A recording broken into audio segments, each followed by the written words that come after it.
Subscribe करिए हमारे channel target UP TET CTET को और बेल आइकन को दबाइए। हेलो फ्रेंड्स, मैं रेनू स्वागत करती हूँ आप सभी भावी अध्यापक एवं अध्यापिकाओं का आपके अपने channel target UP TET CTET में। दोस्तों, आज की इस वीडियो में हम आपके डीएलएड फर्स्ट सेमेस्टर के संस्कृत विषय के राजन सीरीज के मोस्ट इंपोर्टेंट अतलेख उत्तरीय क्वेश्चंस को पढ़ने वाले हैं। अतलेख उत्तरीय क्वेश्चंस यहाँ पर हम पढ़ने वाले हैं। इसके पहले दोस्तों मैंने वो विकल्पी क्वेश्चंस को पढ़ा दिया है। आपके फर्स्ट पेपर यानी कि बाल विकास की सारी वीडियोस की लिंक आपको मिल जाएगी। इसके अलावा आपको सेकंड पेपर शिक्षण अधिगम के सारे वीडियोस मिल जाएंगे। पवन सीरीज राजन सीरीज दोनों में पढ़ा रही हूँ ताकि सारे के सारे क्वेश्चंस को आप पढ़ करके एग्जाम में जाएं, और जब आप अच्छे से पढ़ करके जाएंगे तो आपकी तैयारी और बेहतर होगी। तो क्वेश्चन नंबर 1 से स्टार्ट करते हैं और सारे के सारे वीडियोस की लिंक आपको डिस्क्रिप्शन बॉक्स और कमेंट बॉक्स दोनों जगह मिल जाएगी। क्वेश्चन नंबर 1 है, संस्कृत शिक्षण में प्रयुक्त कोई 3 उपकरणों के नाम बताइए। तो संस्कृत शिक्षण में मॉडल का प्रयोग करते हैं, हम प्रतिरूप चार्ट का प्रयोग करते हैं, श्यामपट्ट का प्रयोग करते हैं। इसके बाद दोस्तों क्वेश्चन नंबर 2 है, नकुलः, कीरः, अर्वन, लूता, असंधिका शब्दों में से किन्हीं 3 शब्दों का अर्थ लिखिए, यानी कि इनको हम हिंदी में क्या कहते हैं। तो देखिए, नकुलः मतलब होता है नेवला, कीरः मतलब होता है तोता, ठीक है, और लूता मतलब क्या होता है, मकड़ी या चींटी। तो लूता मतलब होता है दोस्तों मकड़ी, और चींटी को हम कहते हैं पिपीलिका। क्या कहते हैं? तो चींटी को हम क्या कहते हैं, पिपीलिका कहते हैं, और ये एग्जाम में पूछा हुआ क्वेश्चन है आप लोगों के, ठीक है। इसके बाद अरवन मतलब घोड़ा, घोड़ा को और हम क्या कहते हैं संस्कृत में, अश्व भी कहते हैं। क्वेश्चन नंबर 3 है, पितरी शब्द में किस विभक्ति का प्रयोग हुआ है। तो पिता शब्द रूप है ये दोस्तों, आप देखिए 2016 में क्वेश्चन पूछा गया है। तो दोस्तों जो पितरी है यह सप्तमी विभक्ति एक वचन में आता है। तो सप्तमी विभक्ति एक वचन में पितरी, पितरो, पितृषु यही होता है। इसके बाद क्वेश्चन नंबर 4 है, गुरु शब्द का तृतीय एवं पंचमी विभक्ति के तीनों वचनों का रूप लिखना है। दोस्तों गुरु शब्द रूप हो, चाहे पिता शब्द रूप हो, राजा शब्द रूप हो, नदी शब्द रूप, धेनु, ये सारे मैंने आप लोगों को करवाए हुए हैं। तो यहाँ पर देखिए गुरु पूछा हुआ है, तो गुरु शब्द रूप में गुरु, गुरु, गुरुवः ये हो गया प्रथमा विभक्ति। फिर द्वितीय होता है गुरुम, गुरु, गुरुन। फिर तृतीय है गुरुषा, गुरुड़ा, गुरुभ्याम, गुरुभी। तो गुरुड़ा, गुरुभ्याम, गुरुभी ये हो गया तृतीय विभक्ति। और फिर इसके बाद चतुर्थी होती है गुरुवे, गुरुभ्याम, गुरुभ्य। यहाँ पर पूछा है पंचमी, तो गुरोह, गुरुभ्याम, गुरुभ्य यह पंचमी विभक्ति हो गई, ठीक है। इसके बाद क्वेश्चन नंबर 5 है, एतद नपुंसक लिंग प्रथमा विभक्ति बहुवचन में रूप लिखिए। तो ये हो जाएगा एतानि। 2015 में देखिए क्वेश्चन पूछा गया है। क्वेश्चन नंबर 6 है, चाहिए के योग में किस प्रकार का प्रयोग किया जाता है। तो चाहिए के योग में विधिलिंग का प्रयोग किया जाता है। तो विधिलिंग लकार का प्रयोग चाहिए के अर्थ में, लोट लकार का प्रयोग आज्ञा के अर्थ में, और लट लकार का प्रयोग आपको पता ही है वर्तमान काल के लिए, लिट लकार का प्रयोग भविष्य काल के लिए, और लंग लकार का प्रयोग भूतकाल के लिए किया जाता है। ये सब आप लोगों को याद रखना बहुत जरूरी है, क्योंकि यही सारे क्वेश्चन एग्जाम में पूछता है। आप देखिए यही पूछा है क्वेश्चन नंबर 7, आप देखिए 2016 में, भविष्य काल को दर्शाने के लिए किस लकार का प्रयोग करते हैं। तो किस लकार का प्रयोग करते हैं, लिट लकार का प्रयोग करते हैं। अभी मैंने आपको बताया 2016 में देखिए पूछा गया है। क्वेश्चन नंबर 8 है, भू धातु का रूप लिट लकार के तीनों वचनों में लिखिए। तो भू धातु लिट लकार यानी कि भविष्य काल, तो भविष्यति, भविष्यतः, भविष्यन्ति, भविष्यसि, भविष्यतः, भविष्यत, भविष्यामि, भविष्यावः, भविष्यामः। इसके बाद क्वेश्चन नंबर 9 है, हरि शब्द के द्वितीय विभक्ति के तीनों वचनों के रूप लिखिए। तो हरि शब्द रूप में यहाँ पर आप देखिए दोस्तों, यहाँ पर देखिए जो हरि शब्द रूप है, हरि, हरि, हरयः ये हो गया प्रथमा विभक्ति, और यहाँ पर द्वितीय विभक्ति पूछता, तो ये जाएगा हरिम, हरि, हरिन। तो हरिम, हरि, हरिन ये हो जाएगा द्वितीय विभक्ति। दोस्तों शब्द रूप को याद करने की बहुत ही आसान ट्रिक मैंने आप लोगों को बताई है, चाहे वो हरि शब्द रूप हो, चाहे बालक शब्द रूप हो, चाहे गुरु शब्द रूप हो, नदी, धेनु, ये सब बहुत आसानी से आप याद कर सकते हैं। अगर आपने इस वीडियो को देख ली तो आपको लिंक मिल जाएगी, और आप सर्च भी कर सकते हैं, सर्च करके भी देख सकते हैं यूट्यूब पर, हमारे चैनल पर। तो ये सारी वीडियोस अगर आप देख लेते हैं तो आपको सारे के सारे शब्द रूप हमेशा के लिए याद हो जाएंगे, क्योंकि ये ऐसे शब्द रूप है जो केवल और केवल आप लोगों को डीएलएड में ही नहीं पढ़ना, यूपी टेट, सुपर टेट में भी ये पूछता है, तो इसीलिए याद होना बहुत जरूरी है। क्वेश्चन नंबर 10 पर आते हैं, विदुषा शब्द किस विभक्ति और वचन में है। तो यह तृतीय विभक्ति एक वचन में विदुषा शब्द 2018 में क्वेश्चन पूछा गया है। क्वेश्चन नंबर 11 है, युष्मत शब्द का द्वितीय विभक्ति बहुवचन का रूप लिखिए। तो युष्मत शब्द का द्वितीय विभक्ति बहुवचन का रूप होगा युष्मान। 2018 में क्वेश्चन पूछा गया है। क्वेश्चन नंबर 12 है, वृक्ष शब्द का पंचमी विभक्ति एक वचन का रूप लिखिए। तो पंचमी विभक्ति एक वचन में वृक्ष होता है वृक्षात। 2018 में क्वेश्चन पूछा गया है। क्वेश्चन नंबर 13 है नदी शब्द का पंचमी विभक्ति तीनों वचनों में लिखिए। तो दोस्तों नदी शब्द रूप में जो होता है नदी, नद्यो, नद्यः, नदीम, नद्यो, नदी, नद्या, नदीभ्याम, नदीभि, नद्ये, नदीभ्याम, नदीभ्य, और जो पंचमी विभक्ति होता है वो होता है नद्याः, नदीभ्याम, नदीभ्य। तो यहाँ पर देखिए नद्याः, नदीभ्याम, नदीभ्य। तो इस तरीके से याद रखिएगा। इस तरीके से हम इसको लिख सकते हैं नद्या को इस तरीके से, ठीक है। इसके बाद क्वेश्चन नंबर 14 है विभूषणम मौनम पंडितानाम, वाक्य का अर्थ लिखिए। तो विद्वानों की शोभा मौन रहना ही होती है, यानी कि जो इंसान बहुत विद्वान है वो हमेशा नहीं बोलता है, वो आप देखोगे बहुत शांत रहता है। क्वेश्चन नंबर 15 है संस्कृत में लकार कितने होते हैं। तो संस्कृत में दोस्तों यहाँ पर जो आप लोग का सिलेबस है उसमें 5 लकार होते हैं, तो इसलिए आपको 5 ही लिखना है। 2017 में देखिए ये क्वेश्चन पूछा गया है। तो लट लकार, लंग लकार, लट लकार यानी कि वर्तमान काल, लंग लकार यानी कि भूतकाल, लिट लकार यानी कि भविष्य काल, लोट लकार यानी कि आज्ञा के अर्थ में, और विधिंग लकार यानी कि चाहिए के अर्थ में। तो आज्ञा और ये चाहिए के अर्थ में। क्वेश्चन नंबर 16 है आत्मनः प्रतिकूलानि परेशान न समाचरित सुक्ति का आशय स्पष्ट करिए। तो कितना आसान है। तो जो आचरण हमें खुद नहीं पसंद है वो हमें दूसरों के साथ नहीं करना चाहिए। जो व्यवहार हमें खुद नहीं अच्छा लगता है वो व्यवहार हमें दूसरों के साथ नहीं करना चाहिए। तो अपने को अच्छा न लगने वाला व्यवहार हमें दूसरों के साथ भी नहीं करना चाहिए। क्वेश्चन नंबर 17 है 15, 18, 20 संख्याओं को संस्कृत में लिखिए। 2015 में एक क्वेश्चन पूछा है। ये जितने भी क्वेश्चन पूछे हुए हैं ये आपके लिए बहुत बहुत बहुत इंपॉर्टेंट है। तो 15 को हम कहते हैं पंचदशन, 18 को कहते हैं अष्टादशन और 20 को कहते हैं विंशति। तो याद रखिएगा। क्वेश्चन नंबर 18 है क्रीड धातु का लंग लकार प्रथम पुरुष तीनों वचनों में लिखिए। तो अक्रीडत, अक्रीडताम और अक्रीडन। क्वेश्चन नंबर 19 है गम धातु का रूप लट लकार मध्यम पुरुष तीनों वचनों में लिखिए। तो गम धातु तो मोस्टली सारे बच्चों को याद ही होता है ऑलरेडी, इसको भी ट्रिक के माध्यम से मैंने आप लोगों को बताया है, धातुओं को भी याद करने की ट्रिक बताई है। तो गच्छति, गच्छतः, गच्छन्ति, गच्छसि, गच्छतः, गच्छति, यही हो गया मध्यम पुरुष तीनों वचन। 2016 में क्वेश्चन पूछा गया है। दोस्तों 2016 में जब पेपर हुआ था तो पेपर आउट हो गया था आप लोगों का संस्कृत का फर्स्ट सेमेस्टर का, तो इस वजह से पेपर 2 बार हुआ था, ठीक है। इसलिए यहाँ पर देखिए सेकंड लिख करके आया है। तो जहां पर पेपर 2 बार हुआ है वहां पर आपको अक्सर सेकंड टाइम लिख करके दिखेगा। क्वेश्चन नंबर 20 है निम्नलिखित को सुमेलित करिए। तो प्रथम पुरुष, मध्यम पुरुष, उत्तम पुरुष। तो दोस्तों जो संस्कृत भाषा होती है उसने हमेशा से ही हमें सबसे पहले जो प्रथम होता है उसका स्थान वह लेता है, ठीक है। उसके बाद जो मध्यम होता है वह होता है तुम, और उत्तम में सबसे लास्ट में इंसान अपने आप को रखता है, तब आता है मैं, ठीक है। तो इस तरीके से याद रखिएगा। हमें सबसे पहले दूसरों के बारे में सोचना है, फिर सामने वाले के विषय में, फिर खुद के विषय में सोचना है। क्योंकि सर्वे भवन्तु सुखिनः, सर्वे सन्तु निरामया, सर्वे भद्राणि पश्यन्तु माँ कश्चित् दुर्भाग् भवेत्। जो हमारी संस्कृति है उसने हमें ऐसा ही सिखाया है। वसुधैव कुटुम्बकम की भावना है। जो संस्कृत पढ़ रहे हैं तो हमें ये सारी चीजें पता होनी चाहिए कि पूरी दुनिया ही हमारा घर है, ये तो कहा गया है। तो इस तरीके से सभी लोगों की खुशी के बारे में सोचना। तो संस्कृति हमें यही सिखाती, संस्कृत भाषा यही सिखाती, सबसे पहले हमें दूसरों के लिए सोचना है तो दूसरा वह आएगा, फिर सामने वाले के विषय में, और लास्ट में अपने विषय में सोचना है। क्वेश्चन नंबर 21 पर आते हैं। पट धातु का लट लकार एवं लंग लकार में प्रथम, मध्यम तथा उत्तम पुरुषों का तीनों वचनों में रूप लिखिए। तो लट लकार तो आपको पता ही है। पट धातु पठति, पठतः, पठन्ति, पठसि, पठतः, पठत, पठामि, पठावः, पठामा। अब देखिए लंग लकार में आ जाता है, देखिए सब में आ जाता है। तो अपठत, अपठताम, अपठन, अपठ, अपठतम, अपठत, अपठम, अपठाव, अपठाम। इसके बाद क्वेश्चन नंबर 22 है भू धातु लंग लकार मध्यम पुरुष तीनों वचनों में लिखिए। तो भू धातु लंग लकार, यानी कि यहाँ पर भी भूतकाल की बात हो रही है। तो अभवः, अभवताम, अभवत। 2015 में ये क्वेश्चन पूछा गया है। क्वेश्चन नंबर 23 है हितम मनोहारी च दुर्लभम वच सुक्ति। नीति परक वाक्य का अर्थ क्या होगा।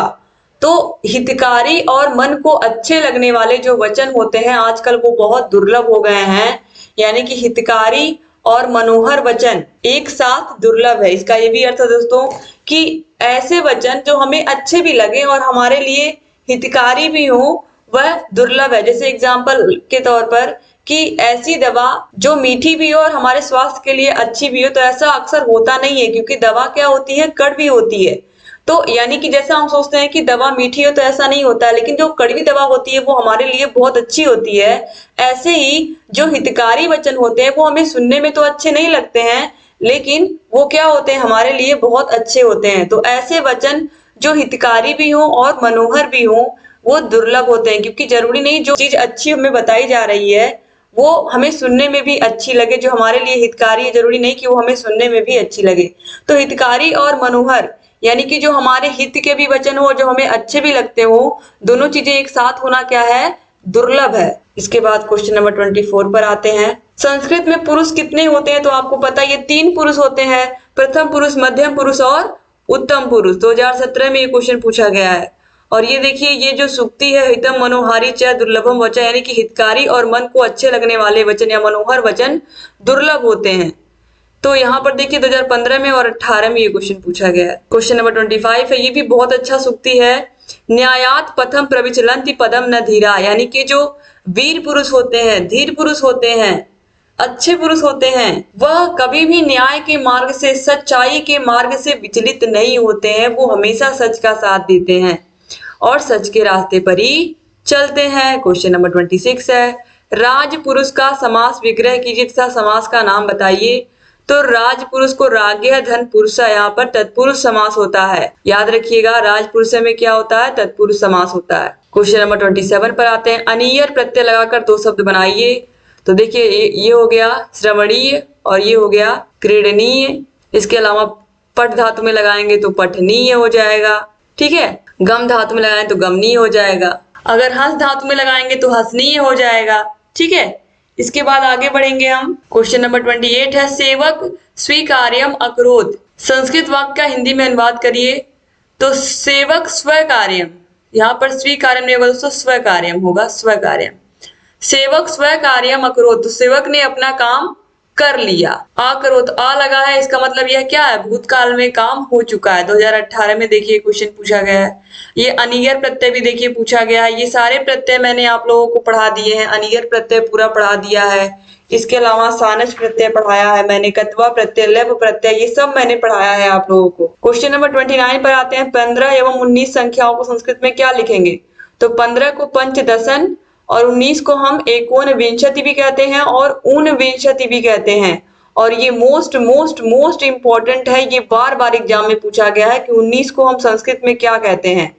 एको न विंशति, विंशति में एक नहीं है, 20 में एक नहीं है, यानी कि 19, और 19 को ऊन विंशति, ऊन विंशति भी कहते हैं। क्वेश्चन नंबर 30 है, 19 संख्या को संस्कृत में क्या कहते हैं? देखिए 2016 में पूछ लिया यही। तो एकोन विंशति अथवा ऊनविंशति। तो आप लोग प्लीज याद रखिएगा, ये 19 बार बार एग्जाम में पूछा गया है। देखिए 2016 में भी पूछा गया है और बहुविकल्पी में तो कई बार पूछा ही गया है। क्वेश्चन नंबर 31 है, निम्नलिखित पशु पक्षियों के नाम संस्कृत में लिखिए। तो गधा को हम गर्दभ कहते हैं, गर्दभ भी कहते हैं, गर्दभा भी कहते हैं, ठीक है। इसके बाद देखिए मछली को हम मीन कहते हैं, तोता को हम शुका कहते हैं और बकरी को अजा कहते हैं। क्वेश्चन नंबर 32 है, मुनिभि शब्द किस विभक्ति का? तो मुनिभि यह तृतीया विभक्ति बहुवचन है। 2017 में ये क्वेश्चन पूछे गए हैं, आप देख सकते हैं। क्वेश्चन नंबर 33 है, युष्मभ्यम शब्द किस विभक्ति और वचन में है? तो युष्मभ्यम शब्द जो है यह चतुर्थी विभक्ति बहुवचन में। क्वेश्चन नंबर 34 पर आते हैं। ये भी देखिए 17 में पूछा गया है। संस्कृत में लिंग कितने प्रकार के होते हैं? तो संस्कृत में चाहे लिंग हो, चाहे वचन हो, चाहे पुरुष हो, सबके सब 3 ही होते हैं। तो लिंग स्त्रीलिंग, पुल्लिंग और नपुंसक लिंग। वचन एक वचन, द्विवचन, बहुवचन। पुरुष प्रथम पुरुष, मध्यम पुरुष और उत्तम पुरुष। तो याद रखिएगा क्योंकि ये बार बार एग्जाम में पूछा गया है। क्वेश्चन नंबर 35 पर आते हैं। लट लकार का प्रयोग किस काल के लिए किया जाता है? तो लट लकार का प्रयोग वर्तमान काल के लिए किया जाता है। वर्तमान काल के लिए लट लकार का प्रयोग करते हैं। तो लट लकार वर्तमान काल, लिट लकार भविष्य काल, लंग लकार भूतकाल, लोट लकार आज्ञा के अर्थ में और विधिलिंग लकार चाहिए के अर्थ में। तो याद रखिएगा। क्वेश्चन नंबर 36 है, गम धातु के प्रथम पुरुष बहुवचन का रूप लंग लकार में लिखिए। तो ये हो जाएगा अगच्छन। क्वेश्चन नंबर 37 है, बालकः शब्द में प्रयुक्त विभक्ति और वचन बताइए। तो बालक शब्द रूप दो, बालकः बालको बालका, बालकम बालको बालकान, बालकेन बालकाभ्याम बालकये। तो ये बालकेन बालकाभ्याम बालकये, ये जो है बालकये या तृतीया विभक्ति बहुवचन है। 2019 में देखिए ये सारे क्वेश्चन पूछे गए हैं। क्वेश्चन नंबर 38 है, नवनीतम शब्द का हिंदी अर्थ क्या होता है? तो नवनीतम को हम कहते हैं घृत या घी, कहीं कहीं मक्खन भी आपको देखने को मिलेगा। तो नवनीतम मतलब घृत या घी, इसके अलावा मक्खन भी याद रखिएगा। 2019 में देखिए ये क्वेश्चन भी पूछा गया है। क्वेश्चन नंबर 39 है, अस्था धातु लंग लकार प्रथम पुरुष तीनों वचनों में लिखिए। तो दोस्तों देखिए, अस्था धातु लंग लकार प्रथम पुरुष अस्थात, अस्थाम और अस्थान होगा, अस्थाताम और अस्थान होगा। ठीक है, इसके बाद क्वेश्चन नंबर 40 पर आते हैं। यहाँ पर आप देखिए, ये क्वेश्चन 2015 में पूछा गया है, क्वेश्चन नंबर 39। क्वेश्चन नंबर 40 है, संस्कृत में लकार कितने होते हैं? 2017 में देखिए ये क्वेश्चन पूछा गया है। संस्कृत में आपके कोर्स में 5 लकार है, इसलिए आपको 5 को ही लिखना है। तो देखिए, लट लकार, लोट लकार, लंग लकार, विदिंग लकार और लिट लकार, और सारे के सारे को हिंदी में, यानी कि इनको लट लकार को क्या कहते हैं हम? वर्तमान काल कहते हैं। लिट लकार को क्या कहते हैं? भविष्य काल कहते हैं। लंग लकार को क्या कहते हैं? भूतकाल कहते हैं। लोट लकार आज्ञा के अर्थ में और विदिंग लकार चाहिए के अर्थ में। क्वेश्चन नंबर 41 है, वचन का अर्थ बताइए। संज्ञा या सर्वनाम की संख्या का बोध कराने वाले शब्द वचन कहलाते हैं। क्वेश्चन नंबर 42 है, संस्कृत भाषा में कितने वचन है? तो 3 वचन है, एक वचन, द्विवचन और बहुवचन। 2019 में देखिए कितना सिंपल सा क्वेश्चन पूछा गया है। क्वेश्चन नंबर 43, संस्कृत भाषा में पुरुष कितने होते हैं? तो प्रथम पुरुष, मध्यम पुरुष और उत्तम पुरुष, यानी कि पुरुष भी 3 ही होते हैं। 3 पुरुष, 3 वचन और 3 लिंग, स्त्रीलिंग, पुल्लिंग और नपुंसक लिंग। याद रखिएगा, ये बहुत इंपॉर्टेंट है और बहुत आसानी से आपको 1 नंबर मिलेगा अगर आपको ये चीजें याद होंगी। अब क्वेश्चन नंबर 45 पर आते हैं, नीति वचन सुभाषितानि सूक्तियों की हिंदी से संस्कृत बताएं या बनाएं। पहला है, सत्य की ही जीत होती है, असत्य की नहीं। तो सत्यमेव जयति नान्यतम। फिर है, सभी धनों में विद्याधन श्रेष्ठ है, तो विद्याधनम सर्वधनम प्रधानम, और ये आपको ऑलरेडी पता ही है।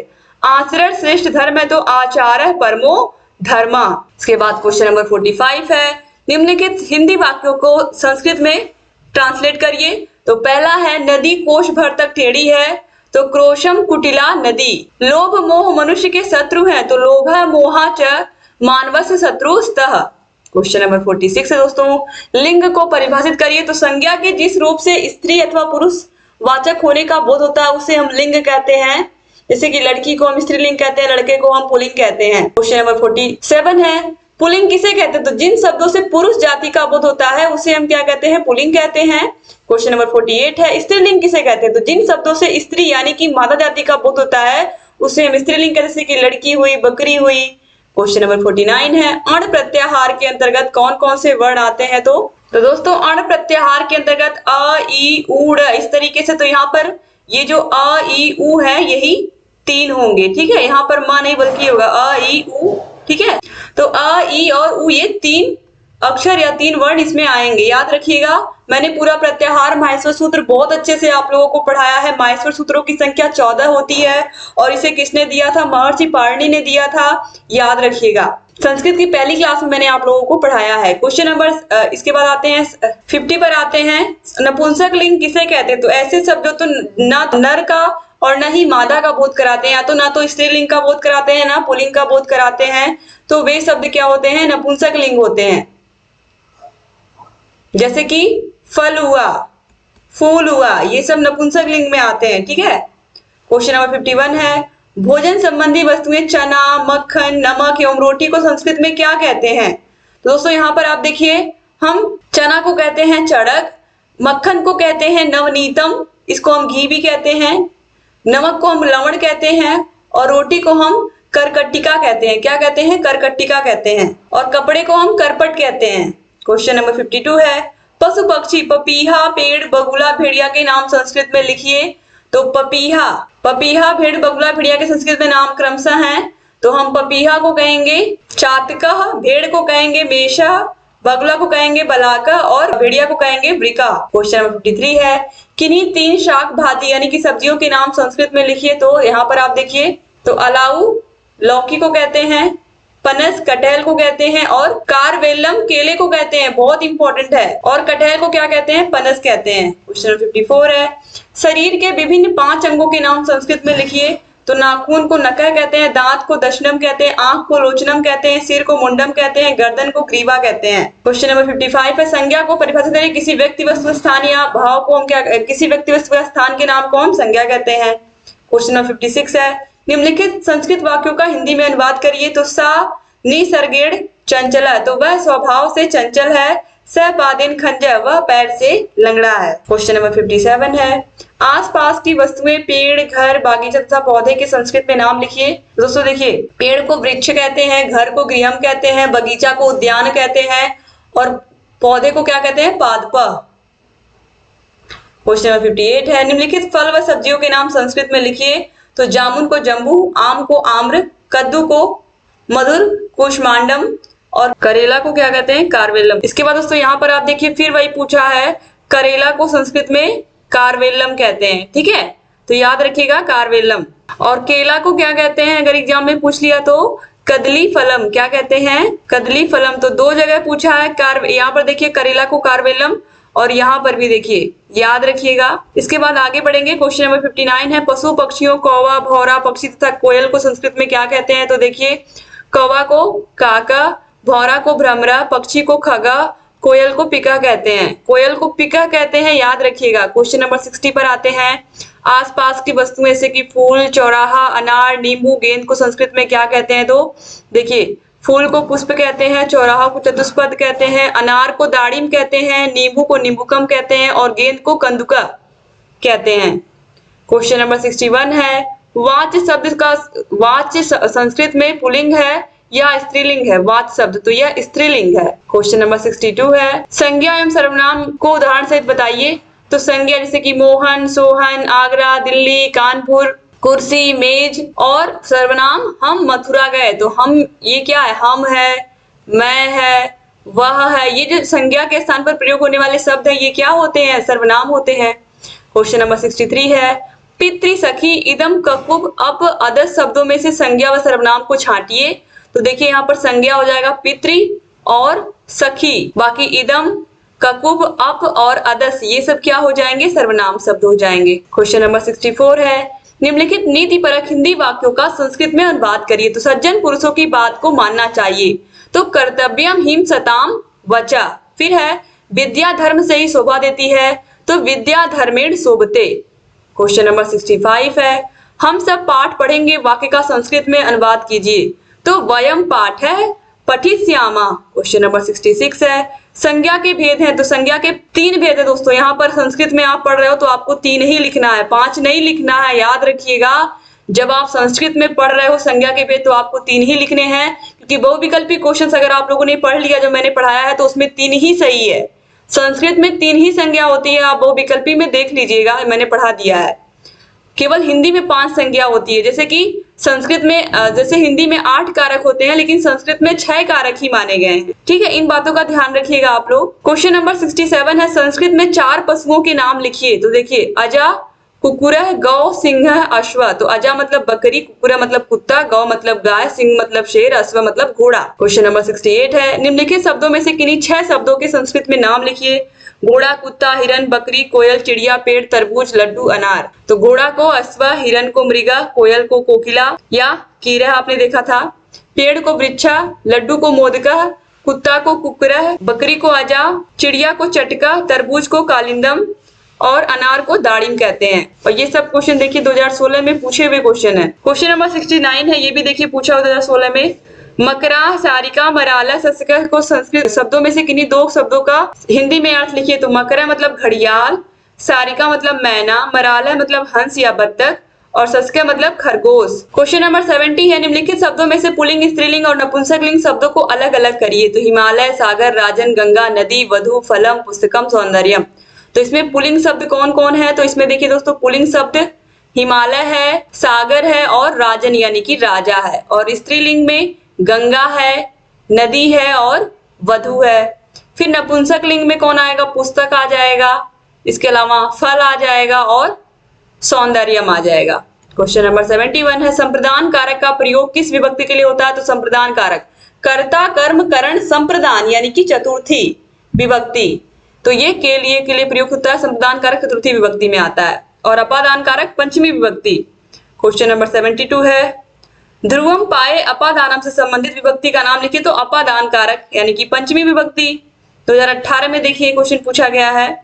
क्वेश्चन नंबर 73 राम, हरि, गुरु, सर्व, तद, युष्मद, अस्मद शब्दों में से संज्ञा व सर्वनाम को छाटिए। तो राम, हरि, गुरु साफ साफ दिख रहा है, ये तीनों क्या है, ये तीनों संज्ञा है और बाकी सब क्या है, सर्वनाम है। तो सर्व, तद, युष्मद, अस्मद ये सर्वनाम हो गए, 2016 में पूछा गया है। क्वेश्चन नंबर 74 है निम्नलिखित शब्दों में से किन्हीं 4 शब्दों का अर्थ हिंदी में लिखिए। तो समाचार पत्रम को अखबार कहते हैं, अश्रु मतलब आंसू, न्यायालय, न्यायालय मतलब अदालत, स्व मतलब आने वाला कल, पितृव्य मतलब चाचा, पितामह मतलब बाबा और द्वारम मतलब दरवाजा। क्वेश्चन नंबर 75 है, राम शब्द प्रथमा विभक्ति तीनों वचनों में लिखिए। तो राम है रामौ रामा। क्वेश्चन नंबर 76 पर आते हैं, श्रीमद् भागवत गीता के निम्न श्लोक का हिंदी में अर्थ बताइए।